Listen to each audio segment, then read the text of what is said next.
So I'm 2 for 2 in getting the theater all to myself this year. It must be January. After all, being the only presence in the theater for the movie Presence is kind of iconic.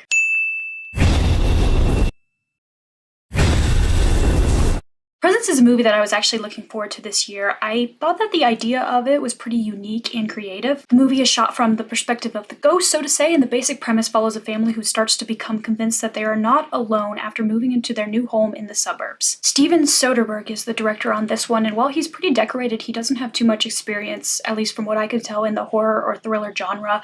To be fair, I'd classify this movie more as like a drama with thriller-esque elements, but Soderbergh is known for the Magic Mike trilogy as well as Ocean's 8, 11, 12, and 13, but I think that he brings a pretty unique directorial perspective to Presence. My favorite part of this movie, hands down, is the way that it is filmed. Shooting from the perspective of the presence as though we ourselves are the presence makes for a pretty engaging experience. You get to see and follow the family through glimpses, observations, and specific dialogue. The story's almost told through pieces because, as we learn, a presence doesn't really have a sense of time in the state that they're in, but I think that the pieces of the story are still patched together really well, and the story's very cohesive. Seeing through the presence perspective also creates a pretty interesting atmosphere, and I think they did a good job in creating that atmosphere. There are sequences where the characters are looking directly at the presence, so they're basically looking directly at us, which is kind of eerie. There are sequences when the presence is moving like super fast, like up the stairs, almost running, which is kind of creepy, especially coupled with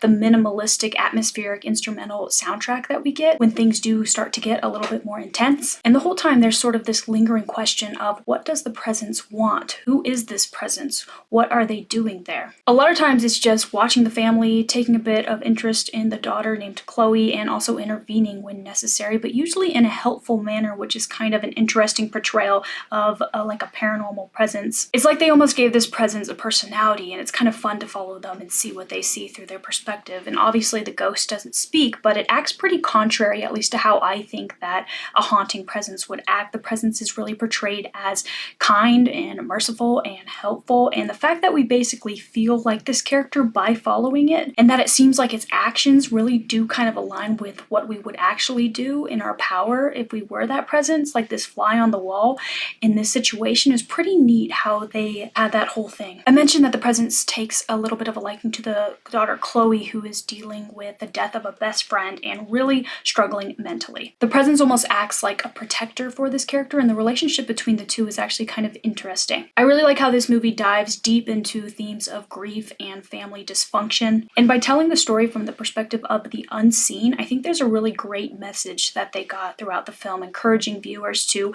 consider the unseen impact of their actions to others. So I think that the message of the movie is really good, and the execution of it really does allow its viewers to still achieve a chilling yet emotional experience with this one. And then the movie ultimately builds up to a pretty satisfying ending with some twists that I did not see coming. I think that it was pretty satisfying, and the very end scene is quite thought-provoking and powerful once you start to think about it. When you leave the theater, you think about it more and more, and it's like, what was actually going on? And it's a little bit up to the interpretation of the viewer as well, which I like, but for me, it was a powerful ending. I thought that it was really nice. A couple things that I didn't love about this movie, the acting here just didn't really stand out to me. It was fine, I wouldn't say it was bad, but some of the characters, I just felt like most of the acting was very average. There are some super insufferable characters in this movie, and unfortunately I gotta say Lucy Liu's character, who I love Lucy Liu, but her character was an asshole. She didn't give a fuck that her daughter was dealing with the super hardships of grief, and she shows massive favoritism to her son, which is just kind of like, ugh, gross. She even has to be reminded by her husband that she has 2 kids. It's like, Lucy, you're being pick-me. And obviously the apple doesn't fall too far from the tree, because the son, Tyler, also pissed me the fuck off. He's just arrogant and he lacks empathy, and the way he talks to his family is also so infuriating. And they let him do it. And don't get me started with this stupid. Nasty. So the father and the daughter are really the only two acceptable characters here, but even the father is a little bit of a pushover, even though he really does stand up for Chloe, and I appreciate that about him.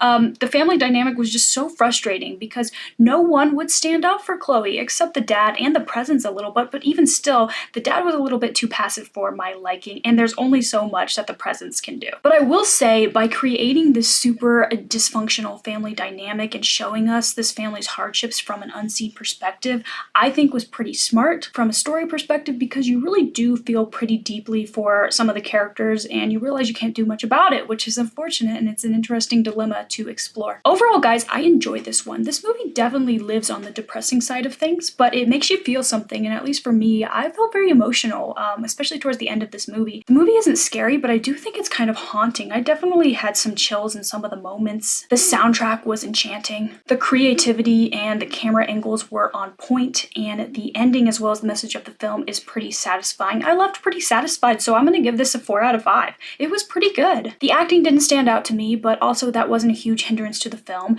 The mother and the son were infuriating, but their characters kind of helped shape the plot and heighten emotions, so they were important. I also do like movies, I will say, with a small number of characters in like a single setting, and that's definitely what we got here, so that was enjoyable for me. But let me check the general consensus, because I have no idea what people are saying about this one. Oh, wow, okay. This is interesting. Okay, average score 2 out of 5. I am way off with this one, way off, although it is an 87% Rotten Tomatoes. I wonder what the issue was. Here's what I'm thinking. I'm thinking people went into this thinking that it was going to be a really scary horror, like Paranormal Activity, like Ghost. It's not all that much of a horror as it is a drama, so maybe people were not getting what they expected. That is kind of crazy to me how many ones are in there. Let me see what they're saying and see if I agree. Let's go to 1 stars. Started off slowly but slightly interesting. The scares are anything but okay, so they were expecting it to be scary. Bad development or planning. You can tell some of the scenes aren't even acted out correctly. Yeah, the acting was not my favorite. For example, when the mother's on, well, I don't want to get into spoilers. Wow, I thought it long, drawn out, boring garbage. Bring a pillow and some a snooze fest. I don't think so, but guys, I also do like slow burns, keep that in mind. So here's what I'm seeing just reading some of these 1 stars. Imagine the worst movie you've seen. This movie's 10 times worse. There was literally no plot. No, there was definitely a plot. No suspense. There was definitely some good suspense. Poorly made, and makes you think that the movie was some sort of experiment. I thought that it was creative. I thought it gave us something different. I thought that it was unique in a sense, and I thought that it was deeply emotional, and I think they tapped into the audience's emotions too. So I disagree with this. If I could give 0 stars, I would. Shockingly boring, almost plotless, mediocre. The whole idea of the movie is watching just the struggles of a family. That's like the horrible hardships that this family's going through and this young girl is going through, and no one stands up for her, and she has this presence. She's like kind of feels like she can connect almost with like the ghost-like figures, and then the end kind of builds up to, I don't want to give any spoilers. Okay, interesting. So it looks like what people didn't like about this is slow. Yeah, it's slow, but I think it has your attention the whole time, and the haunting soundtrack is really nice, and I think that it does build up pretty well. People probably were expecting going into this that it was going to be really scary and very thriller-like. If you're expecting that, that's not what you're going to get. It's more of a drama with thriller elements. I mean, there definitely is some of that like ghost activity. You will get that. I think that there was some genuine chilling parts, but it's not scary in the sense that I think most people going in think that it's going to be. So those are probably the big things that people didn't like. And as far as people saying it's plotless, I think for this one, to enjoy it, you have to look deeper into it, because it is just following a family, but it's very interesting because the family dynamic is so up, and you've got this presence watching it, but they're like the good guys. So this is kind of, it's very interesting to see what's going to happen. It's like the presence can only do so much, and they're like trying to help. And then at the end, you're like, wait a minute, who was this presence? Let's look back. You kind of have to question everything you saw before when you see the end and be like, wait a minute, is this, I don't want to give anything away, okay? But it's deeper than what these people are saying, in my opinion. If you're going in expectations of this is going to be like a horror, it's not. It's more of a drama. It's actually probably more of a drama than any other genres there. But to be honest, I think that there are thriller elements, and I think these thriller elements are prevalent in these moments that are unsettling, and they're unsettling almost in like a beautiful way. It's kind of exploring more of like a beautiful ghost story. It's more of an emotional ghost story.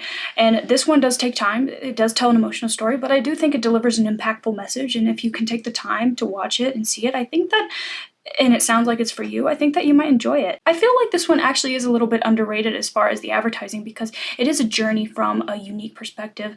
After all, if that sounds like something that you would like, your presence is better than no presence, so take yourself to the theater and give it a try. If you don't like it, it's not my fault. Just kidding, you guys can blame me. But let me know what you guys think. Do you guys agree with the general consensus of some of the audience ratings? Do you guys not like this one? Or do you agree with me that there was something kind of special and unique about this one and creative in its own right? Let me know your thoughts. I would love to hear them. And thank you guys for watching, and catch me next time. Peace.